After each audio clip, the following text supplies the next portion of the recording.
In this video, I will be showing you how to use Gamma AI to create a professional marketing agency client deck. Let's get started. I'll begin by clicking Create New AI and selecting the Generate option. I want a presentation, so I'll keep that selected and set the length to 5 cards. Now, I'll enter a prompt for a pitch deck for an agency called Aura AI, focusing on scaling e-commerce brands with predictive analytics. Once that's ready, I click Generate Outline. Gamma creates a structure, and I can easily review it, merging or moving cards to refine the flow. I'll also set the text amount to concise for a more polished look. Next, I'll choose a professional theme like Commons and hit Generate. Now I just watch as the AI builds the slides with relevant visuals and content. Each section is created automatically based on the outline we just refined. Once the presentation is finished, I can now edit and start changing the content if I want.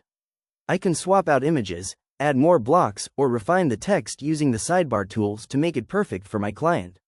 It's incredibly easy to customize every detail until the deck is ready for a presentation. And there you have it. That's the complete process of using Gamma AI for marketing agency client decks.